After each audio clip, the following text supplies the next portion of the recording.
Hi everyone, welcome back to Dobby Books, and today, a very hot day in Southern California.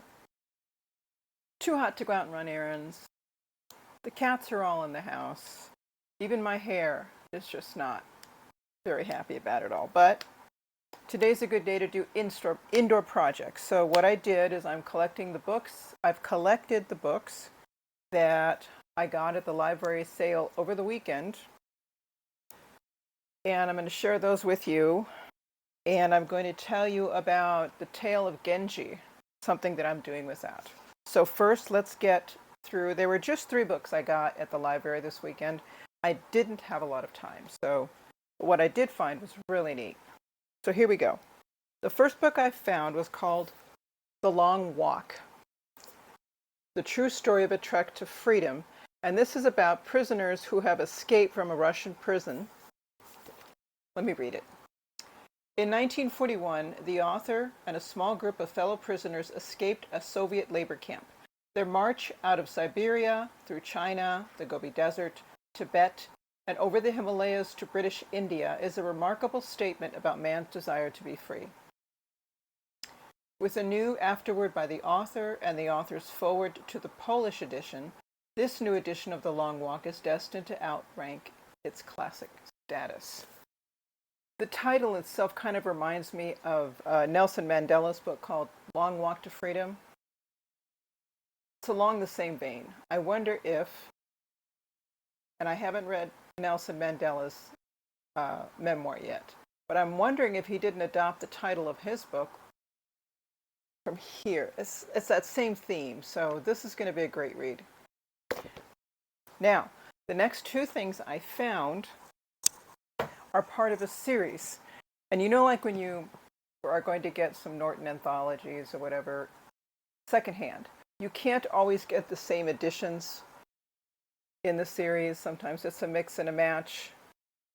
I had that with one of my series. So when you do find the full series, it's great. And if the series is a short one, it's more likely to happen. So I think that's why this happened for me. I found this, and it's called The Western Tradition. It's a 2-volume set. So there's this one, which covers, let's see, from the ancient world to Louis XIV. And then volume 2, which looks like this, covers from the Renaissance to the present. And the present would be, this was published in 1990 was the latest. So this, I'm very happy. I've got another series. No, I never have enough history text to read, and I get to add this to my history stack, so I'm very excited. So for a short trip, this was a great find. I'm trying to find a book, The Rise and Fall of the Third Reich. I'm looking it up. I put a request for it at my library. Let's see if they have it. They'll call me if they do. If not, I'm going to check out eBay. I can usually find some really good deals on eBay. All right, now, Tale of Genji. I own this book. So this is a Penguin Classics Deluxe. And when I was listening to BookTuber, to Readers It May Concern, he brought up that he was reading different translations of it. And the one that he seemed to prefer was this one, which is translated by Dennis Washburn. So I borrowed it from the library, and I wanted to do some comparing.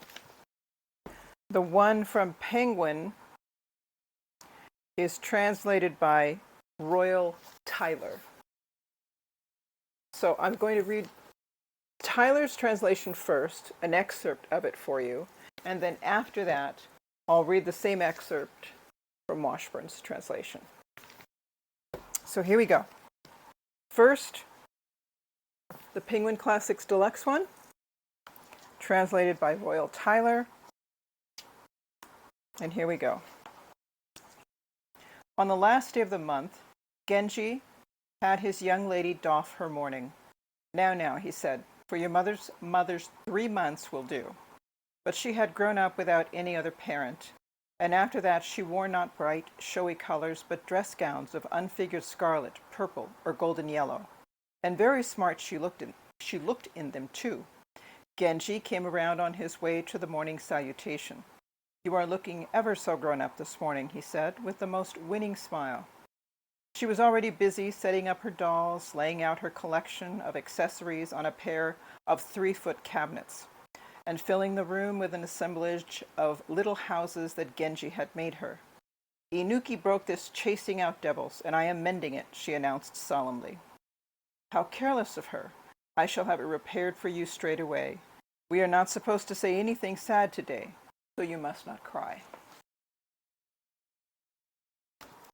Now, same excerpt from the Dennis Washburn translation.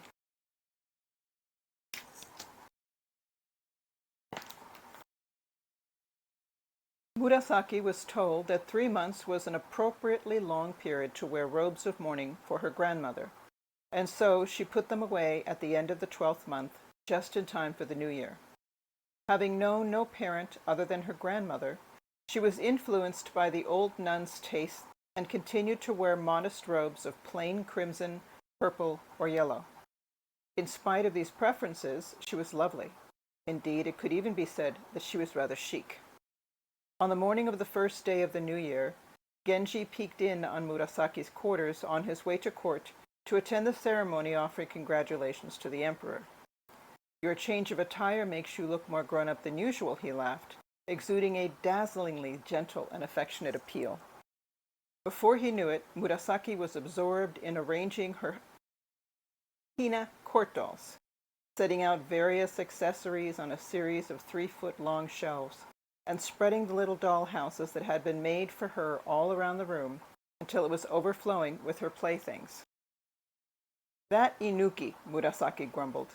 "Last night, during the demon purification ritual, she was following the exorcist and got so excited by his mask and lance that she broke this. I've been trying to fix it."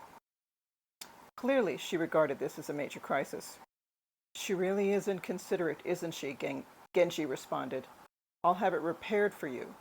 You just remember that there is no crying or pouting today. It would bring bad luck." I always find it fascinating that the same story can be translated in such a variety of ways. It seems like one story, I think maybe the Washburn story, seems to throw in a little more context, if I'm not mistaken. Whereas the one by Royall, I don't know, could it be more of a direct translation? Not a literal one, but because there doesn't seem to be as much what I would call explanation about something, maybe it's a more direct translation. I translate from Spanish to English, and vice versa. I'm not an official translator. This is just simply something I've done in college, studying Spanish. I'm a native speaker, so I studied the grammar and translation and whatever. And I just learned that in translation, not only do you have the choice of using different expressions, different words, colloquialisms, etc.,